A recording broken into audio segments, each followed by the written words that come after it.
Salve galera, estamos aqui para mais um Insight. Hoje nós estaremos adentrando o capítulo 2 de Efésios. Mas antes de entrar em nossa aula, eu quero compartilhar com vocês um VT. Nesse VT a gente vai conhecer a Agatha, que é aqui da Church in Connection, do Ministério de Artes. Ela vai compartilhar conosco como ela tem utilizado o livro Insight da Prisão, ali no seu aprendizado na sua casa, nessas aulas que a gente tem tido presencial e online, e como que ela tem feito, esbanjando criatividade, para fazer o processo de anotação e desenho dos ensinos aqui do Insight. Roda o VT aí, Carlão. Olá pessoal, tudo bem? Eu me chamo Agatha, eu sou aluna da plataforma de ensino da Church, onde a gente tem aprendido sobre o livro Insight da Prisão. E eu gostaria de compartilhar com vocês algumas experiências que eu estou tendo. O livro Insight da Prisão, nós estamos estudando alguns livros como Filipenses, Filemon, Efésios, e esse livro ele foi muito legal porque eu sou muito de pintura, desenho, escrever, e esse livro, gente, o que eu achei mais bacana é porque você vai aprendendo, você vai lendo e você vai também escrevendo. Então, ele tem as partes que você pode escrever, ele vem com alguns lados, alguns não, na verdade ele tem alguns lados onde você pode compartilhar. E hoje eu quero compartilhar com vocês alguns dos meus desenhos, na verdade alguns dos insights que eu pude aprender durante a plataforma de ensino. E como que eu faço? Bom, eu vou escutando o Pedro falando, e aí conforme o Pedro vai falando, eu vou tendo algumas ideias. E essas ideias, normalmente, na verdade, quem gosta de escrever, desenhar, você pode fazer com lápis de cor, você pode fazer com caneta, você pode fazer com gravuras. Na verdade, você fica livre para fazer como você achar melhor, soltar mesmo a criatividade. E uma coisa bem legal que eu tento fazer muito é o seguinte: eu sou muito visual. Então, como eu sou muito visual, eu já vou, no caso, grifando o que o Pedro vai falando. Eu já vou anotando também as palavras, por exemplo, palavras que eu vejo que são palavras-chave, eu anoto. E aí, como que eu parto para esse processo de criação? Esse processo de criação, eu pego aquilo que mais falou comigo. Então, por exemplo, tem uma parte aqui que foi até da última aula que o Pedro falou, Efésios, 1, do 8 e do 1, do 9 ao 17, onde ele fala sobre a questão que Paulo nos fala sobre Jesus, Deus, na verdade, que ele nos adotou. Então, essa parte me chamou muita atenção, porque ele fala assim, nos predestinou para ele, para a adoção de filhos por meio de Jesus Cristo, segundo o beneplácito de sua vontade. E assim, é muito top quando a gente entende que realmente nós somos filhos adotivos, que por meio de Jesus o Pai nos adotou. E aí eu fiz um desenho aqui, eu já deixei o espaço para a gente poder desenhar. E aí, na verdade, você fica livre, assim, o meu caderno, eu quis fazer o meu caderno como se fosse um devocional criativo. Então, eu escrevo, eu anoto, eu desenho, eu uso pedaços de papéis, às vezes, por exemplo, um papel de pão ou um guardanapo que você tá ali, achou legal, é colorido, você pode soltar a criatividade. Então eu gostaria de compartilhar com vocês, porque como eu sou extremamente visual, eu gosto muito de ver, e a minha forma de aprender e memorizar é desenhar, colorir. Então eu espero, e eu acho assim que é bem legal, sabe, quando você escreve, quando você anota. E, gente, é muito legal quando você consegue aprender, quando você consegue transferir aquilo que você aprendeu para o seu caderninho, porque na verdade isso aqui é um caderno. Na verdade, esse livro você pode até futuramente, no caso para nós mães, entregar o seu filho, para futuramente ele ler e também aprender. Então hoje eu me dedico tanto assim porque eu vejo que isso aqui também é um legado para a minha família. Então eu gostaria muito que vocês também soltassem a criatividade de vocês. Afinal, nosso pai, ele é criativo, ele é único em tudo que faz e todos nós temos capacidade. Ah, mas eu não sei desenhar. Não sabe desenhar, mas você consegue pegar o lápis, fazer um coração, você consegue fazer uma letrinha diferente. E assim começa, o processo é assim. Você começa do pouquinho e quando você vê, você já desenhou, já coloriu, já, enfim. Mas o que eu quero deixar para vocês é que não se limitam, não coloquem barreiras, porque todos nós temos capacidade, todos nós temos criatividade. E cada um tem a sua forma, né? Uns gostam muito de escrever, outros gostam apenas de colar, outros gostam apenas de desenhar. Então, assim, cada um tem a sua maneira de demonstrar a sua criatividade. Mas façam, ousam, né? Não deixem de fazer. E é esse o que eu queria compartilhar. Quero dizer que eu estou muito feliz, quero agradecer a todos, à igreja, ao Pedro, à plataforma, né? Ao Insight. Esse livro é fantástico, gente. Esse livro tem me feito crescer, esse livro tem me feito olhar a palavra de outra forma. Então, assim, leiam mesmo, participem aos sábados dos ensinos, fica lá ligado no Pedro, porque, assim, é muito legal. O conteúdo que ele passa são conteúdos, assim, que realmente nos faz crescer. E eu acho que a palavra, como a Bíblia diz, a palavra ela liberta e nós devemos procurar esse conhecimento, porque o conhecimento ele é necessário para que a gente também possa falar, né? Não é só a gente ler e simplesmente pegar um texto ali. Então, na verdade, realmente você precisa ler, conhecer, para que você também possa ser um canal de Deus na vida de outras pessoas. Eu acredito muito que tudo aquilo que a gente aprende, ele vai ser transmitido, né? E que nós também seremos canais na vida de outras pessoas. Então, sejam canais também, estejam abertos, abra os ouvidos, abra o coração, sabe? Nós estamos tendo um momento e uma oportunidade de conhecer de forma mais intensa a palavra de Deus. Então, eu acho que é um momento que todos nós devemos aproveitar, sabe? Pra gente conhecer verdadeiramente e termos a mente aberta, termos o conhecimento, pra gente poder realmente ser, enfim, para que nós possamos ter conhecimento e transmitir a verdadeira palavra. Então, eu quero agradecer novamente, fico muito feliz de estar aqui compartilhando com vocês. É algo realmente assim, do meu coração, eu fico muito feliz, porque eu sei que Deus, Ele nos dá o dom, cada um tem o seu, né? Então, estou muito feliz de compartilhar aquilo que Deus tem falado comigo. Muito obrigada, fiquem com Deus.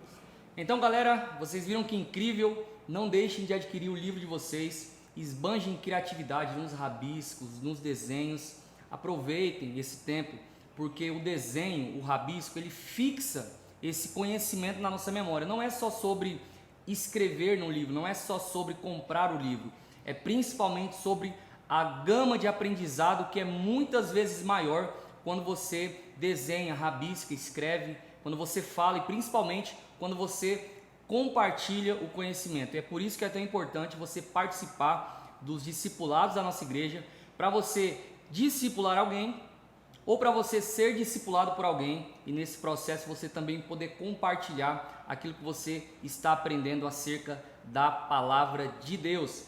Então vamos lá, hoje nós vamos estudar Efésios capítulo 2, do verso 1 ao verso 10. Então vamos ler.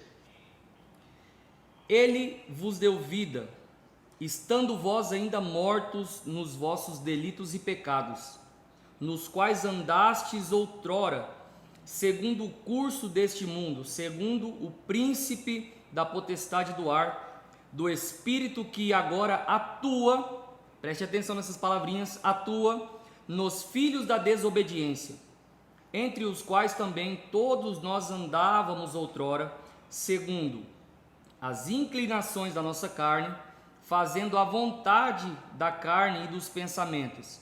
E éramos, por natureza, filhos da ira, como também os demais. Mas Deus, sendo rico em misericórdia, por causa do grande amor com que nos amou, estando nós mortos em nossos delitos, nos deu vida juntamente com Cristo. Pela graça sois salvos.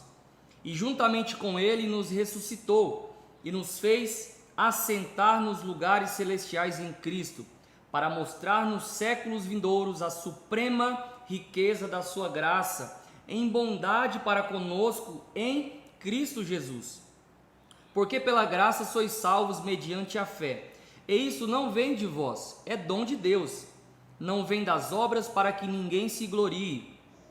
Pois somos feitura sua, criados em Cristo Jesus para as boas obras, as quais Deus de antemão preparou para que andássemos nela.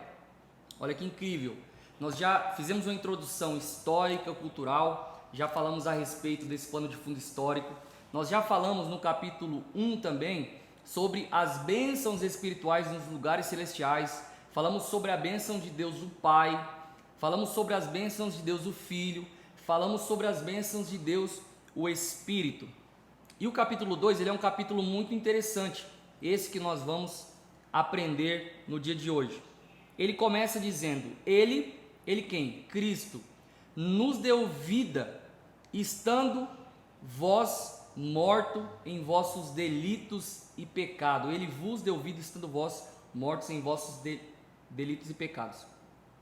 Uma coisa bem legal para a gente introduzir, nós já falamos sobre a crítica textual e o quanto, às vezes, algumas palavras do nosso português não existem no texto original, e isso foi colocado, adicionado, de uma forma que não altere o entendimento original do texto, mas que a crítica textual do grego ela existe para isso, para nos mostrar o que diz o original. Essa expressão, ele vos deu vida, não existe no texto original, mas não precisa existir, porque o verso 6 e o verso 5 também concorda com a ideia de ele nos dar vida. Então, para complementar, os tradutores colocaram ele nos deu vida, mas o texto começa, estando vós mortos em vossos delitos e pecados.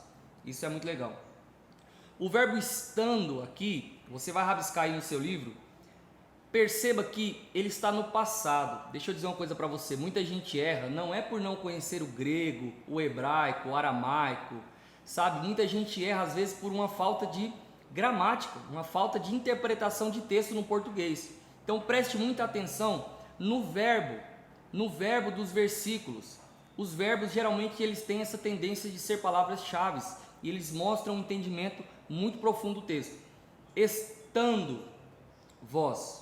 Estando é gerúndio, mas é passado. Então significa que nós não estamos mais. Nós estávamos, mas não estamos mais. Eu, assim como o apóstolo Paulo, espero estar me dirigindo a uma galera que tem vida em Deus, amém? Então nós estávamos e não estamos mais. Estando o quê? Mortos. Uma coisa incrível, eu quero que você pegue esse insight aqui, anote aí no seu livro Insight da Prisão. Existem pelo menos 3 tipos de morte. A Bíblia Sagrada vai nos revelar que existem esses 3 tipos de morte, que são muito importantes. E a palavra morte, ela também, assim como santidade, ela também tem a ideia central de separação. Então vamos falar da primeira morte, a morte física. A morte física é a separação da alma e do espírito em relação ao corpo. Quando uma pessoa morre fisicamente, significa que o corpo dela está sendo separado da alma e do espírito. Então nós temos a parte material, que é o corpo, sendo separado da parte imaterial. Olha que legal, morte física nada mais é do que separação. Quando o espírito e a alma saem do corpo, ocorre então a morte física. A segunda morte é a morte espiritual. A morte espiritual, teologicamente, ela é a separação entre o pecador e Cristo, entre o pecador e a presença de Deus, porque a presença de Deus ela traz vida. E é por isso que quando nós falamos que uma pessoa está morta espiritualmente, significa que ela está afastada de Deus. E foi isso que Cristo veio fazer, veio trazer vida para nós. E trazer vida é trazer proximidade com Deus, trazer acesso a Deus. Morte física, morte espiritual e morte eterna. A separação eterna daqueles que estarão com Cristo e daqueles que não estarão com Cristo. Essa é a morte eterna. É a separação eterna do homem pecador e a presença de Deus. Não queira morrer a morte eterna. A morte física, a gente morre, está tudo bem. A morte espiritual, a gente morreu, Cristo nos deu vida, mas a morte eterna é o maior problema da sua vida. Olha que legal então.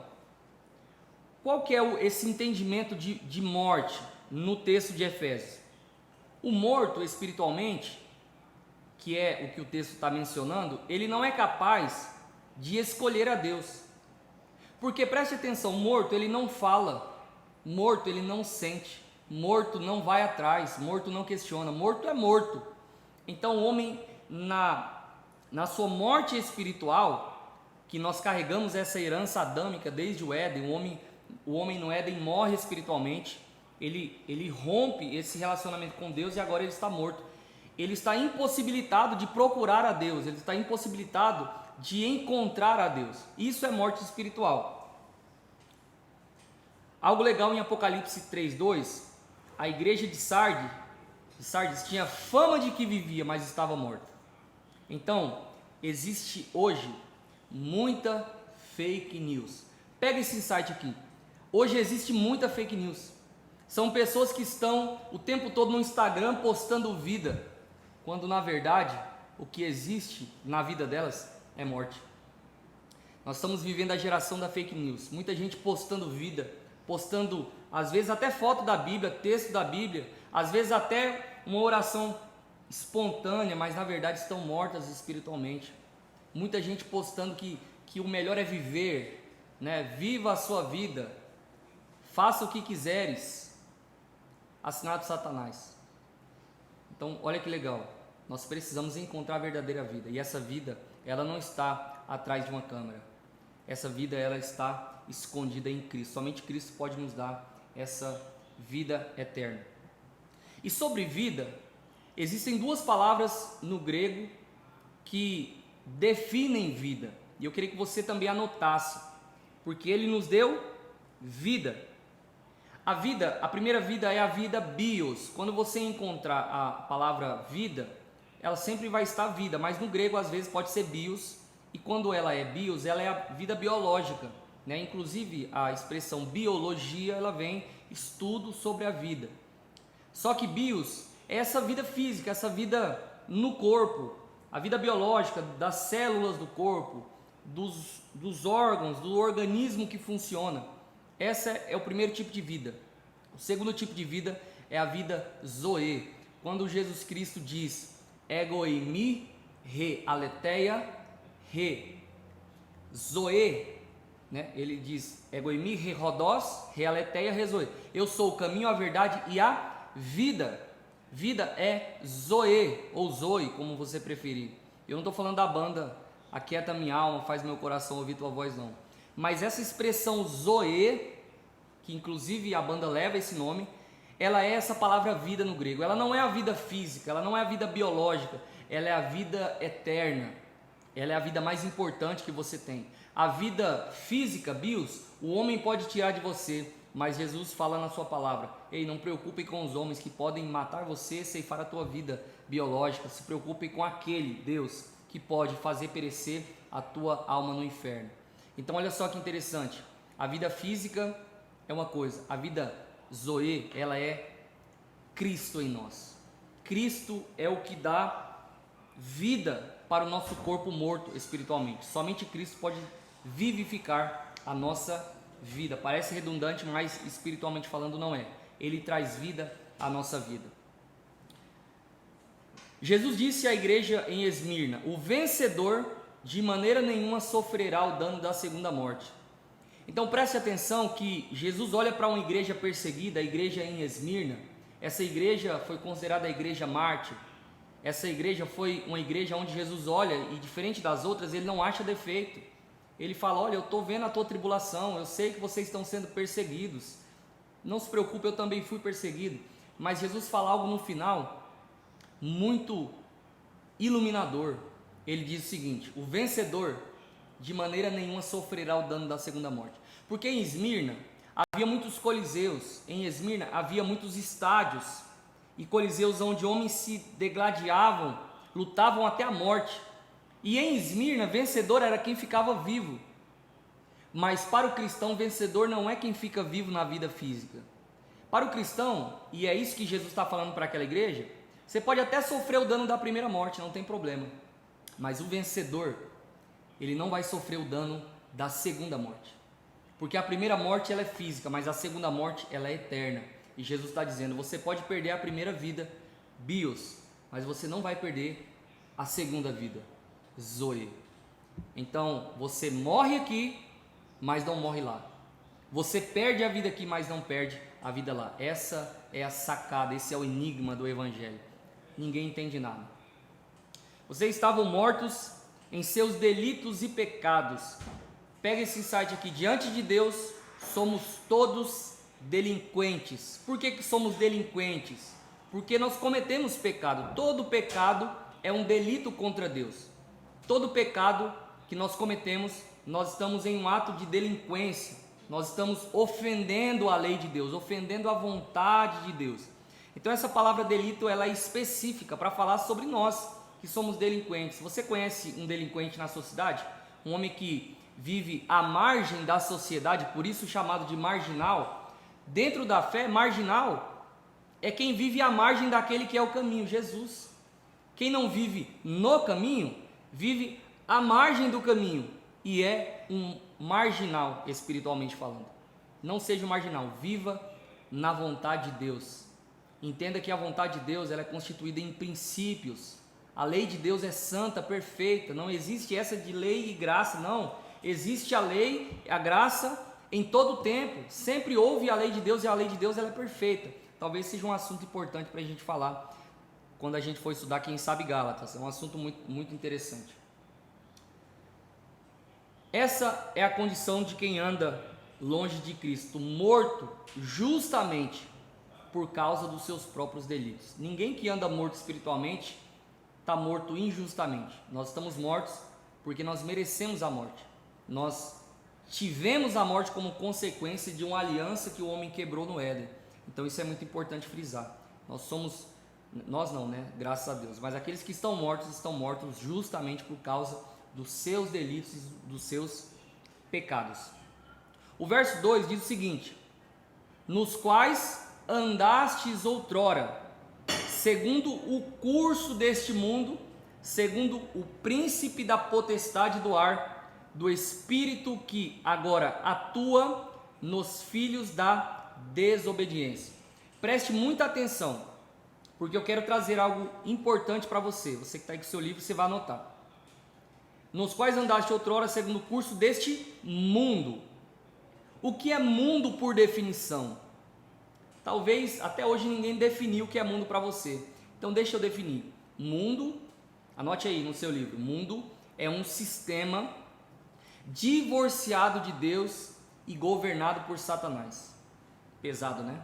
Mundo é um sistema global divorciado de Deus e governado pelas trevas, governado por Satanás. Essa é a definição de mundo. E ele vai falar que essas pessoas, elas andavam outrora, nós mesmos andávamos outrora, segundo o curso deste mundo. E essa palavra curso, ela dá a ideia de fluxo. É como aquela canção, né, mundana que diz assim: deixa a vida me levar, vida leva eu. E leva mesmo, essa vida de pecado vai levando, sabe, para o inferno. Essa que é a grande questão. É o fluxo, pessoas que seguem o fluxo. Você conhece pessoas que seguem o curso do mundo? Tipo assim, qual que é a modinha agora? É falar mal de alguém? Vamos fazer. Qual que é a modinha agora? É cometer um crime, filmando alguém fazendo sexo ilícito? Vamos fazer. Qual que é a modinha agora? É prejudicar alguém financeiramente? Vamos fazer. Essas pessoas estão seguindo o curso do mundo. E às vezes, eu não estou falando de coisas graves como um crime aparente, mas mentira. Isso são pessoas que estão seguindo o fluxo. É assim que elas vivem, segundo o príncipe da potestade do ar. Pessoas que não estão nem aí. Estão apenas deixando a vida levar. Mas essa vida não é a Zoe, não. Essa vida pode ser até a vida bios. Mas principalmente essa vida, ela é, na verdade, uma morte. O curso deste mundo, segundo o príncipe da potestade do ar, do Espírito, esse Espírito aqui é com letra minúscula, não maiúscula, então não se trata do Espírito Santo, certo? Se trata de algum Espírito aí, vamos ver que Espírito que é esse?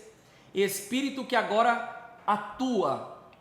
Cara, anote essa palavra atua aí no seu livro, vai lá onde está atua e rabisca ela, por quê? Porque essa palavra atua, nós já falamos sobre ela na aula passada, é a palavra grega energeia também. Na aula passada nós falamos dessa energeia sendo usada, atribuída para o Espírito Santo de Deus. Mas aqui, energeia não está sendo atribuída ao Espírito com E maiúsculo, está sendo atribuído ao Espírito com E minúsculo, porque se fala do Espírito de Satanás. E essa palavra energeia, como nós falamos na aula passada, ela traz a ideia de influência. Na aula passada nós falamos sobre essa ideia de energeia.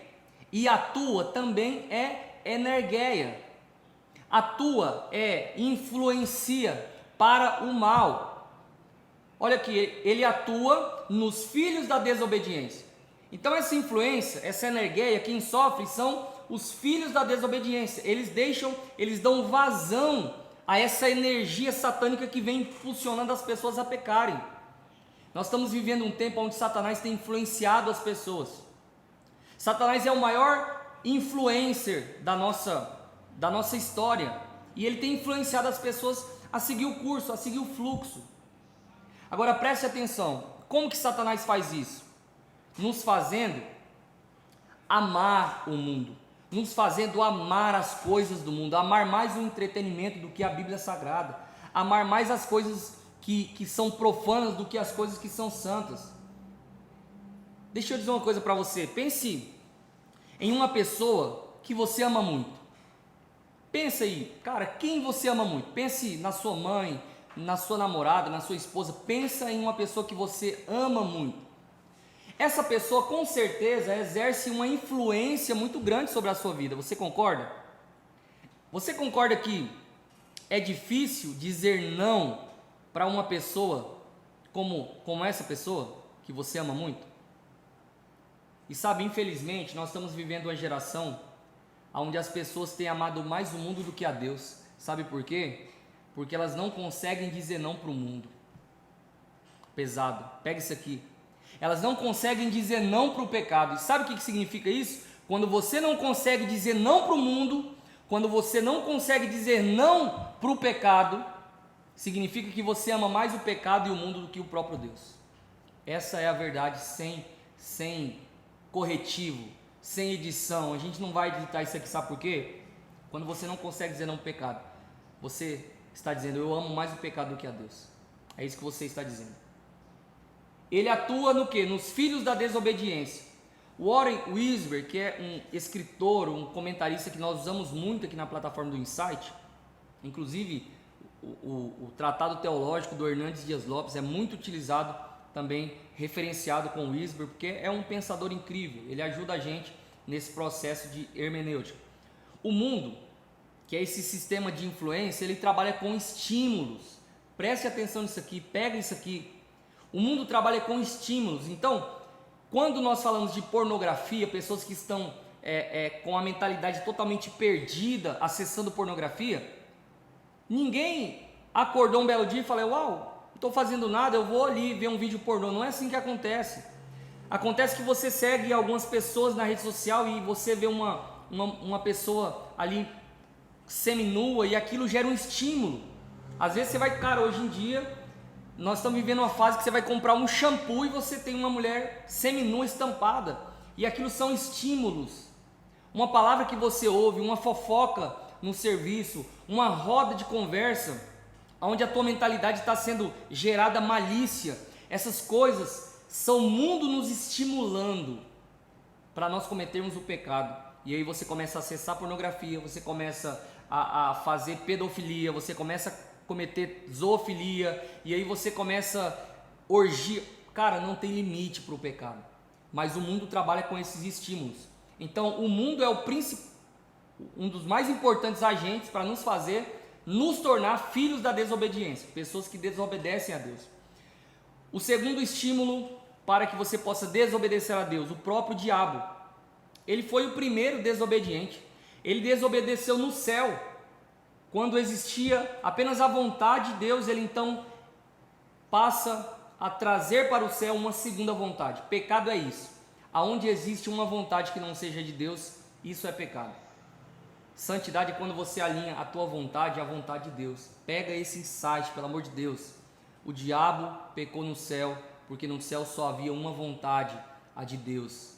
Quando Satanás passa a ter uma vontade, quando ele diz assim: eu subirei, eu me assentarei, eu serei. Então ele começa a olhar para si, ele para de olhar para Deus e surge o eu. E o eu é o que? O ego.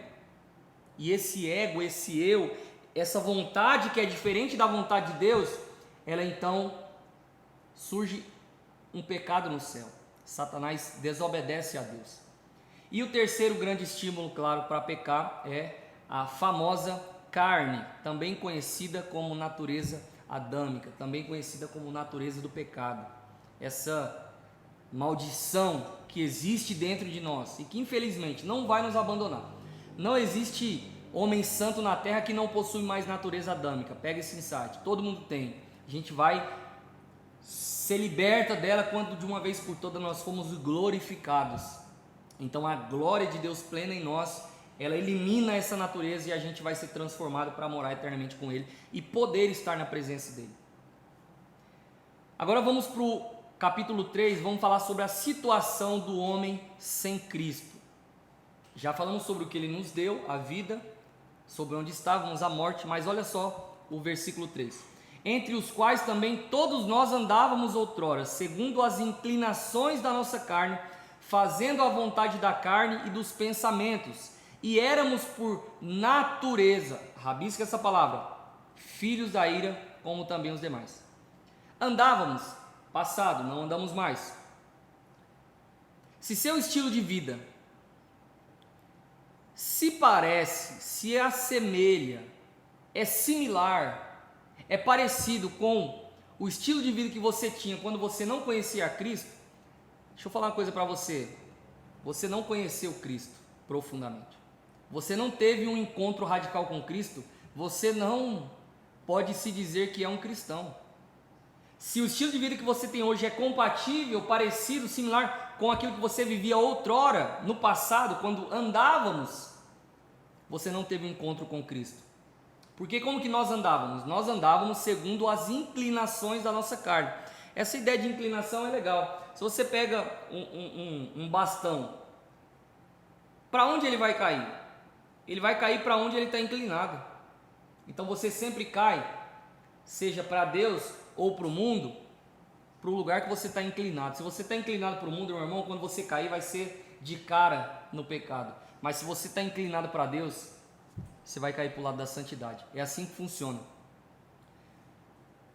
Olha só que interessante, Gênesis 4:7, Deus olha para Caim e diz assim: se procederes bem, não é que serás aceito? Se todavia procederes mal, o pecado já está à tua porta.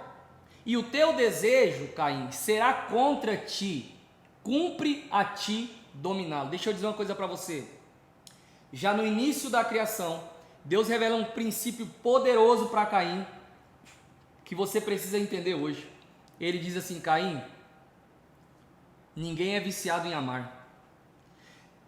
Fala para mim, você já encontrou alguém na faculdade, alguém na igreja, que é assim, cara, viciado em amar pessoas? De verdade. Talvez você até olhe aparentemente parece, mas no interior só Deus conhece. Não existe ninguém viciado em fazer o bem. Não existe ninguém viciado em amar pessoas. Sabe por quê? Porque a nossa natureza sempre vai lutar contra as coisas de Deus. A nossa natureza sempre vai lutar contra nós. É isso que Deus diz para Caim. O teu desejo será contra ti. Ninguém é viciado, ninguém é assim alucinado por fazer o bem. Muito pelo contrário, nós somos viciados em pecar. O nosso coração, a nossa mente está totalmente depravado, nós estamos todo o tempo querendo transgredir a lei de Deus. É assim que nós vivemos. E ele vai falar, nós vivíamos assim, inclinados para a carne. E aqui Paulo vai fazer um paralelo com Romanos capítulo 7. Romanos capítulo 7, deixa eu dizer uma coisa para você, não é texto de cristão, é texto de ímpio, então preste atenção.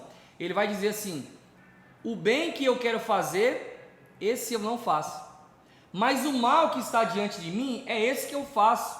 E ele vai dizer, miserável homem que sou, quem me livrará do corpo dessa morte? Paulo vai trazer a ideia de Romanos 7 como uma lei. O pecado é uma lei. Anote isso, o pecado é uma lei. E é uma lei universal, inquebrável. Exemplo de uma lei universal inquebrável, a lei da gravidade. Quer fazer o teste? Duvida? Sobe num prédio e salta de lá. É impossível quebrar a lei da gravidade. Ela é uma lei universal. Você salta do prédio e você sabe o destino, é ladeira abaixo. O pecado é assim. É impossível não pecar. A gente tenta diminuir a quantidade de pecado com a nossa vida de santidade. Isso é fato. A gente peca em um nível mais superficial. A gente tenta pecar menos no pensar, pecar menos no agir. Às vezes pecar em não fazer o bem, porque quem não faz o bem comete pecado. É bíblico. Agora olha que interessante. As pessoas sem Cristo, elas estão o tempo todo pecando, porque não conseguem evitar o pecado. Mas Romanos 8 vai nos trazer uma esperança. Romanos 8 diz, não há mais condenação para os que estão em Cristo Jesus, porque o Espírito, com E maiúsculo, o Espírito da lei de vida, em Cristo Jesus nos libertou da lei do pecado. Sabe o que é uma lei pétrea? Preste atenção nisso aqui, é uma linguagem forense, jurídica. A lei pétrea é uma lei na Constituição que ela é maior do que todas as leis. Por exemplo, a liberdade de ir e vir é uma lei pétrea, certo? Está garantida na nossa Constituição. Se alguém cria uma lei menor dizendo assim, você está proibido de caminhar na cidade. Essa lei, ela pode até existir a nível municipal, mas a lei maior, ela diz, você tem o direito de ir e vir. O que isso significa? Que o Espírito Santo é essa lei pétrea. Enquanto a lei do pecado diz, você só pode pecar, você tem que satisfazer a sua carne, o Espírito Santo é essa lei maior que diz assim, você não precisa mais fazer isso, porque agora eu estou te dando poder, eu estou te dando empoderamento, vocês serão agora as minhas testemunhas, vocês foram capacitados pelo alto a resistir o pecado e abandonar o pecado. Deixa eu dizer uma coisa para você, se você está vivendo uma vida de forma que você não consegue mais abandonar o pecado de forma prática, abandonar a sua vida de depravação, há uma grande possibilidade de você não ter o Espírito Santo. Há uma grande possibilidade de você não estar vivendo cheio do Espírito Santo. Porque o Espírito Santo, ele nos dá o poder de vencer o pecado. É isso que a palavra de Deus está dizendo para nós. Verso 4. Mas Deus, sendo rico em misericórdia, por causa do grande amor com que nos amou. Eu quero me deter aqui no verso 4. Mas Deus, sendo rico em misericórdia. Deixa eu te dar uma boa notícia aqui. Você pode estar em pecado.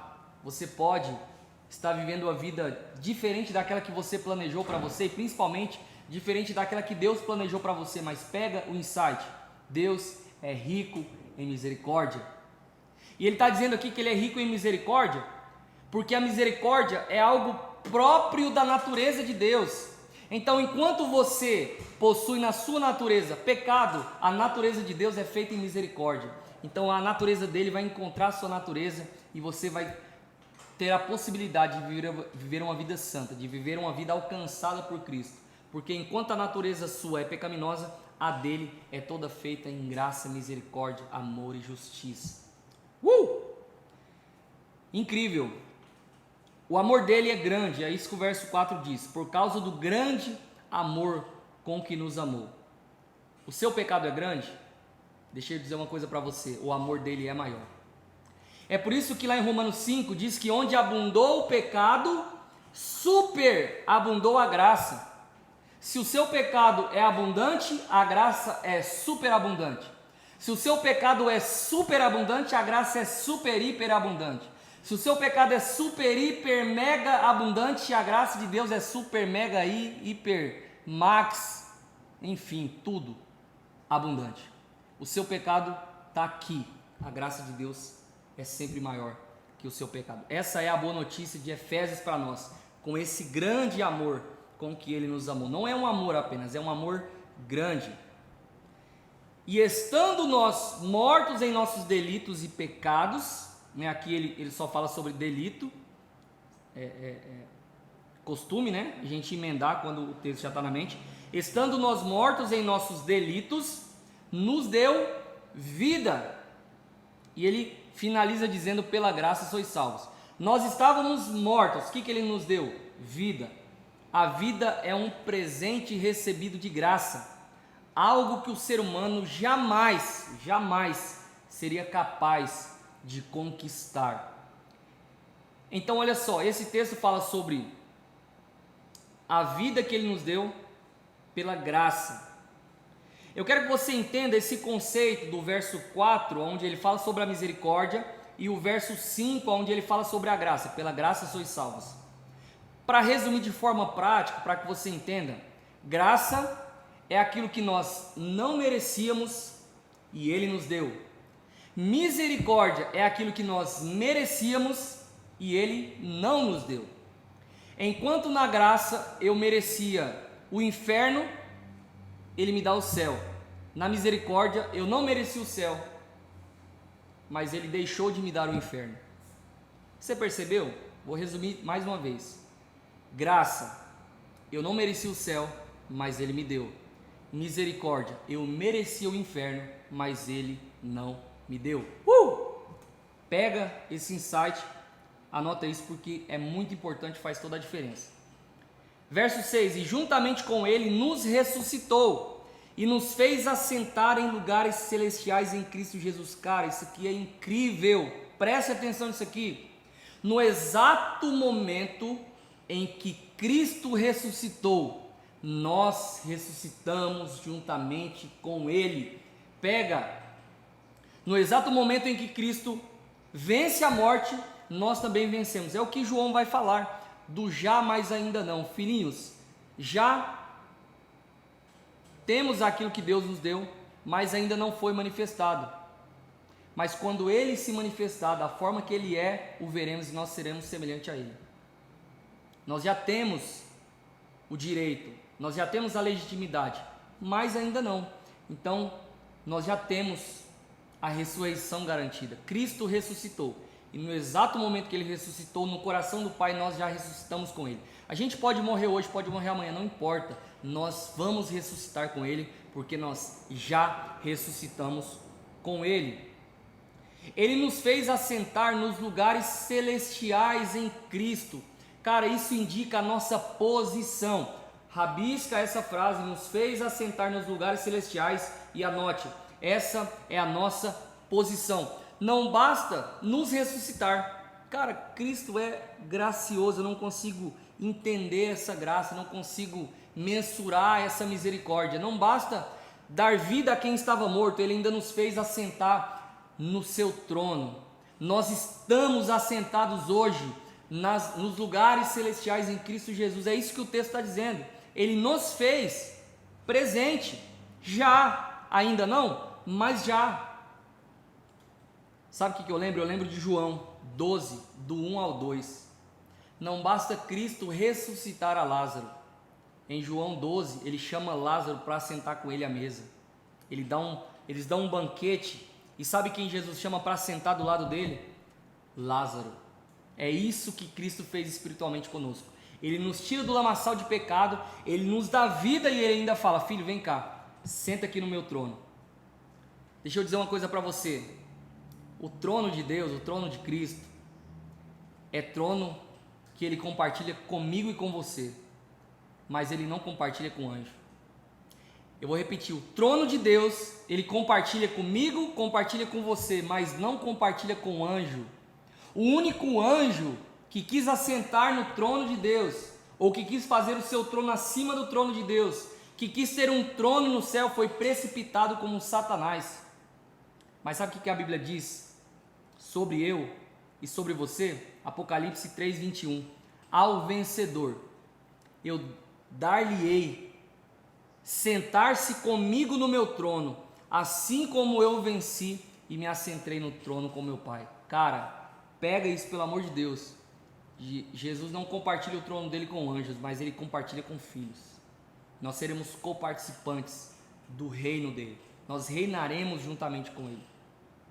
Verso 7, para mostrar nos séculos vindouros a suprema riqueza da sua graça, em bondade para conosco em Cristo Jesus. Século vindouro aqui, para quebrar qualquer tipo de mito, é simplesmente futuro. Aquilo que ele vai mostrar no futuro. E o que é que ele vai mostrar no futuro? A suprema riqueza. Essa palavra suprema, você vai anotar aí no seu livro, é a palavra grega upérbalo. Upérbalo é equivalente na nossa língua, essa palavra suprema, mas ela também dá a ideia de hipérbole. E o que é hipérbole no português? Hipérbole é exagero. E é isso que o texto está dizendo. A graça com que Deus nos presenteou é uma graça exagerada. A graça que Ele nos deu é uma graça exacerbada. E talvez muita gente não consegue entender o tamanho da graça. Sabe por quê? Porque não entendeu ainda o tamanho da dívida. Muita gente não entende o tamanho do amor, porque não entende o tamanho do seu pecado. Muita gente não entende o quanto Ele nos ama, porque não entende o quanto o seu pecado fere o coração de Deus. E ainda assim, todos os dias, Ele derrama sobre você graça e derrama sobre você misericórdia. Essa é a maravilha do Evangelho. Ele nos dá uma graça exagerada, uma graça exacerbada, uma graça que não pode ser mensurada. E Ele faz isso aqui, mas o texto está dizendo, para mostrar nos séculos vindouros. Significa que, cara, todo esse sentimento que você tem de graça, de misericórdia, sabe essa pessoa? Cara, eu não sei você, mas toda vez que eu vou fazer uma oração, eu só consigo olhar e dizer assim, Deus, eu sou um miserável, eu sou um pecador, eu sou um outrora desgraçado, mas agora agraciado. Eu sinto essa graça, eu sinto essa misericórdia, mas o texto está dizendo que a suprema graça Ele não vai mostrar agora, Ele vai mostrar no século vindouro.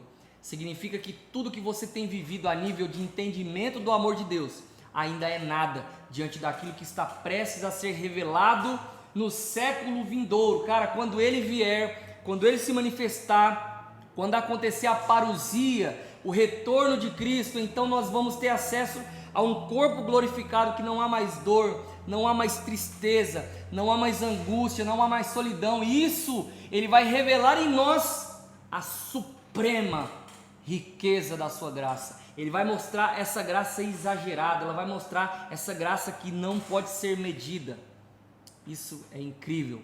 Pega isso pelo amor de Deus. Soteriologia, agora no capítulo 8, ele vai dizer assim: porque pela graça sois salvos mediante a fé, e isto não vem de vós, é um dom de Deus. Então preste atenção, aqui a gente entra num texto áureo, quando nós tratamos na Bíblia Sagrada, na teologia, sobre soteriologia. Sotérios, do grego salvação, logia, estudo. Então soteriologia é a matéria que nós estudamos lá no Church College. Se você não se matriculou ainda, aproveite, porque está sendo incrível as aulas presenciais e também as aulas online. Mas olha só, soteriologia é sobre salvação. O texto vai deixar bem claro, isso aqui não tem discussão teológica. A salvação ela é pela graça e ponto. Exceto algumas linhas pelagianas que vão dizer coisas como o homem tem parte plena na salvação, o homem é capaz de encontrar a Deus a não ser quando Deus o encontra. Enfim, a gente não vai entrar nesses méritos aqui. Mas a salvação é um fato, é pela graça. Isso significa que não é pelas obras. Se é de graça, não é por aquilo que você fez ou pôde fazer. Eu quero ilustrar para vocês com um texto de Mateus capítulo 19, verso 20. Você conhece o texto, diz assim: disse-lhe o jovem rico, eu estou aumentando esse rico aqui para você entender. Disse-lhe o jovem: a tudo isso tenho obedecido, o que ainda me falta? Jesus respondeu: se você quer ser perfeito, vá, venda os seus bens e dê o dinheiro aos pobres, e você terá um tesouro nos céus, e depois venha e siga-me. Ouvindo isto, o jovem afastou-se triste, porque possuía muitas riquezas. Então Jesus disse aos seus discípulos: digo a verdade, dificilmente um rico entrará no reino dos céus. E digo ainda, é mais fácil passar um camelo pelo fundo de uma agulha do que um rico entrar no reino de Deus. Ao ouvirem isso, preste atenção, ao ouvirem isso, os discípulos ficaram perplexos e perguntaram: neste caso, quem é que pode ser salvo? Porque os discípulos estão diante de um jovem que é rico. Esse cara disse aqui no texto que eu tenho guardado tudo isso desde a minha infância, ou seja, ele honra pai e mãe, ele vive uma vida de santidade, ele cumpre a lei, o decálogo. Jesus cita alguns mandamentos ali do decálogo, e ele fala: cara, tudo isso aí eu tenho guardado desde a minha infância. Os caras olham e falam: uau, o cara é rico, o cara é santo, o cara guarda os mandamentos de Deus, o que mais que falta para um cara desse? Falta nada. Aí Jesus fala: falta, vende o que você tem, dá para os pobres e vem me segue. O cara fica triste, vai embora, e aí Jesus fala: olha, os ricos não vão para o céu. Nessa perspectiva, daqueles que têm um coração na riqueza, é mais fácil passar um camelo no fundo de uma agulha do que esse cara entrar no céu, porque o amor dele, o coração dele está na riqueza. Os discípulos, vendo um cara jovem, santo, sair triste porque não consegue se salvar, não consegue ter uma salvação que parta de si mesmo para Deus, os caras falam: é impossível. Aí Jesus dá o diagnóstico: sim, para os homens é impossível. Ele vai dizer no verso 26, olhou Jesus para eles e respondeu: para o homem é impossível, mas para Deus todas as coisas são possíveis. Grava isso: a salvação para o homem é impossível. Por seus próprios méritos é impossível. Pelas obras é impossível. E essa é a lente, eu quero que você pegue esse insight, essa é a lente pela qual nós olhamos para a Bíblia. Se você entender isso aqui, você vai corrigir tanto problema teológico na sua vida, tanta coisa que assim, cara, você vai ficar fera na teologia. Isso aqui, ó. Você olha para a Bíblia com essa lente. Nada depende de mim, tudo depende de Deus. Nada no processo de salvação, preste atenção, não de santificação. Nós temos parte na santificação, nós cooperamos na santificação. A palavra nos santifica e nós nos esforçamos para sermos santificados também. Mas salvação, nada depende de nós, tudo depende de Deus. Ele vai dizer: pela graça sois salvos mediante a fé. Crer em Cristo é um pré-requisito para ter o benefício da salvação. A fé é necessária. Ele nos amou de uma tal maneira, ok, para que todo aquele que nele crê não pereça, mas tenha a vida eterna. Pré-requisito para a salvação: crer em Cristo Jesus. E claro que a fé também é um presente de Deus. Hebreus vai dizer que Ele é o autor e consumador da nossa fé. Ele nos presenteou com a fé. E aí, se nós podemos rejeitar a fé ou não, são problemas de linhas teológicas, eu não vou entrar no mérito. Só que ele diz assim: e isto não vem de vós, é um dom de Deus. Muita gente acha que esse isto que está aí, no verso 8, isto não vem de vós, é dom de Deus, está falando da fé. Mas no grego a gente entende que não está falando da fé, está falando da experiência da salvação. Preste atenção, isto é um pronome neutro no grego, e fé é um substantivo feminino, logo não há conexão entre o isto e fé. Outros textos vão nos dar base para entender que a fé também é um presente de Deus, mas o isto aqui nesse texto ele está falando da salvação. Então, pela graça sois salvos. Depois ele vai dizer: isto, essa salvação não vem de vós, é um dom de Deus. Anotou aí? A palavra dom significa presente, isso aí é tranquilo, anote aí dom. Toda vez que você vê a palavra dom, o que é o dom espiritual? É um presente que Deus dá para a edificação do corpo. Dom de cura, para curar o povo dele e aqueles que quiserem a mensagem do evangelho, ou não também. Muita gente é curada e vai para o inferno curada, mas enfim. O que Deus nos presenteia com o dom da palavra? Tudo para edificação e manutenção do corpo, tá bom? Verso 9: não de obras para que ninguém se glorie. A glória da salvação pertence a Deus. O homem não tem glória na salvação. O homem, a santidade que o homem produz não traz glória para ele, ela traz glória para Deus. Por mais que o homem participa do processo de santificação, essa glória que o homem se santifica, poxa, estou jejuando 3 dias absoluto, eu estou 30 dias jejuando, eu estou rejeitando isso, eu estou amando o pobre, eu estou amando todos que eu vejo. Cara, isso não é glória para o homem, isso é glória para Deus. É isso que o texto está dizendo.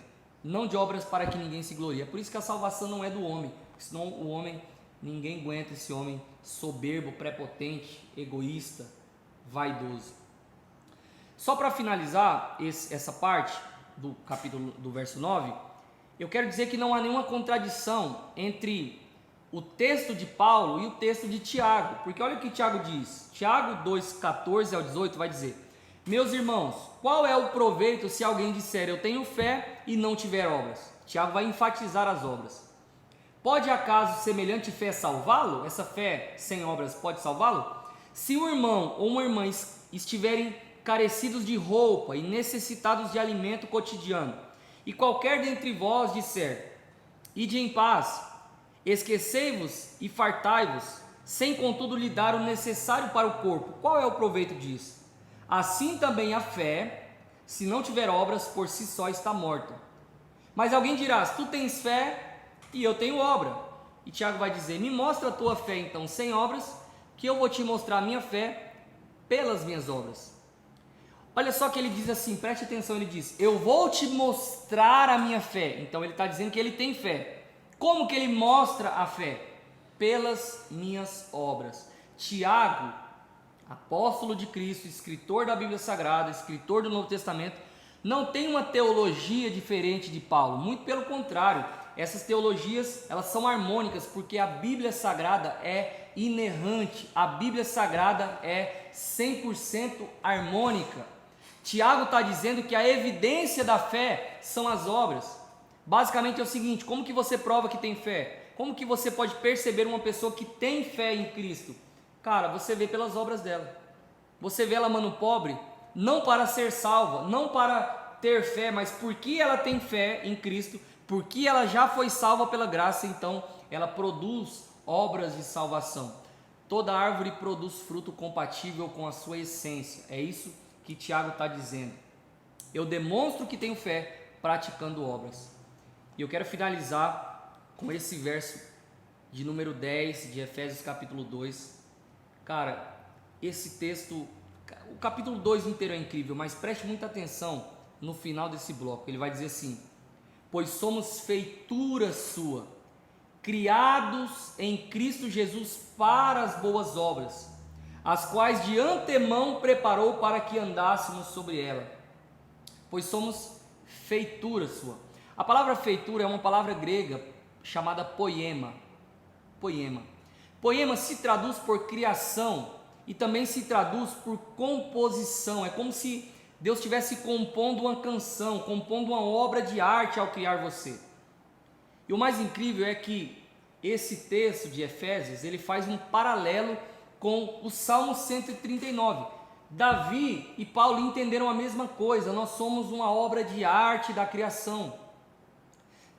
Ah, se nós pudéssemos contemplar o dia da criação, quando Deus nos cria, quando Deus pega aquele barro, o pó da terra e Ele constrói aquele homem, quando sopra vida sobre ele. O Salmo 139 diz assim, verso 13, pois tu formastes o meu interior, tu me teceste no seio da minha mãe. Olha o que o salmista está dizendo. Ele está dizendo que Deus formou o interior dele, ou seja, a alma e o espírito foram formadas por Deus, e ele está dizendo que Deus teceu o seu corpo. Sabe como uma mulher que tece um desenho, um bordado em uma lã, uma mulher que costura, que dá vida, que dá arte, que dá criatividade a um pano comum? O salmista está dizendo que Deus fez isso com cada célula do corpo dele no ventre da mãe. Ainda informe no ventre da minha mãe, sem forma, eu era um feto e Deus estava lá, adicionando célula por célula, criando esse ser humano, fazendo você como uma feitura, como um poema, como uma obra de arte. Você é uma obra de arte. Ele escolheu criar você. Mas existe algo muito incrível, e aqui eu quero me deter para nós finalizarmos com esse devocional. Ele vai dizer o seguinte, tu formaste o meu interior e teceste no seio da minha mãe. Mas olha o que ele diz, olha o que ele diz mais à frente, no teu livro foram escritos os meus dias, cada um deles escritos e determinados quando nenhum deles havia. Eu ainda estou no Salmo 139. Paulo diz o seguinte: nós somos feitura sua, criados em Cristo Jesus para as boas obras. Que obras são essas? Que obras são essas? Obras que Deus criou de antemão para que nós andássemos sobre ela. Paulo vai dizer: Deus criou obras antes da fundação do mundo, ou antes do nosso nascimento, para que nós apenas andássemos sobre ela. E andar aqui fala sobre um estilo de vida. O salmista Davi vai dizer que no teu livro, qual livro? Um livro de Deus que está no céu, você escreveu todos os meus dias, quando nenhum deles ainda havia, e você determinou esses dias para que eu vivesse. Os dois estão falando que Deus criou um estilo de vida para mim e para você antes da nossa criação, antes da nossa concepção, antes da fundação do mundo, segundo o salmista. O que eles concordam? Que Deus preparou um estilo de vida para o cristão viver. A minha pergunta é: que livro é esse que Davi está dizendo aqui no seu texto? Eu vou te falar que livro é esse. Apocalipse 20, 12. Vi também os mortos, os grandes e os pequenos, postos em pé diante do trono. Então se abriram os livros. Preste atenção, não está falando de livro no singular, está falando de livros no plural. Se abriram os livros. Ainda outro livro. Que livro é esse? O livro da vida. Então, outro livro, diferente. E foi aberto, e os mortos foram julgados segundo suas obras, conforme o que se achava escrito nos livros. Então nós temos aqui no texto o livro da vida, que é o outro livro, e nós temos os livros das obras, no plural. Vários livros das obras, um livro da vida. Davi está falando desse livro, desses livros que são os livros das obras. Mas preste atenção que os livros das obras foram escritos por Deus na eternidade, antes de você e eu nascer. Sabe o que eu entendo? Que se Deus escreveu um livro sobre nós antes de nós, é porque Ele preparou um estilo de vida para nós vivermos. Eu não acredito que no livro das obras de Davi, que Deus escreveu antes da fundação do mundo, falava que Davi ia adulterar. Eu não acredito que Deus falou que Davi ia mentir, que Davi ia assassinar. Eu não acredito, sabe por quê? Porque Deus não escreve biografia de derrota. Eu acredito que nesse livro, nessas obras que Deus preparou de antemão para que nós andássemos sobre elas, que Efésios está dizendo, são obras que sejam compatíveis com o projeto de Deus para você. Pega esse insight, pelo amor de Deus. Eu acredito que Deus escreveu que você alcançaria família sobre a face da terra. Eu acredito que Deus escreveu que você alcançaria nações, que você seria uma arma nas mãos de Deus para lutar contra as trevas, para manifestar o reino, para trazer salvação e justiça social para as nações. É isso que eu acredito que Deus escreveu ao teu respeito. A única pergunta que eu faço para você, para a gente finalizar a aula de hoje, para você guardar essa mensagem no teu coração e refletir em tudo aquilo que nós falamos aqui, em especial nessa parte, após você desligar o computador, após você desligar a sua TV. Será que a vida que você está vivendo hoje é compatível com a vida que Ele escreveu para você? Será que a história que você está escrevendo hoje é compatível com aquilo que Ele escreveu sobre você? Fica aí essa reflexão e, cara, não vale a pena viver uma vida diferente daquela que Ele projetou. Quando você estiver vivendo plenamente Cristo, então você vai ter certeza, essa foi a história que Cristo escreveu. Essa foi a vida que Ele escolheu para mim. Eu sou essa obra de arte e essas são as obras que Ele escolheu e preparou de antemão para que apenas eu andasse sobre essas obras. Deus abençoe sua vida. Na próxima semana nós nos encontramos aqui nessa plataforma chamada Insight e nós vamos dar início ao versículo 11 do capítulo 2 de Efésios. Pega o Insight e Deus abençoe.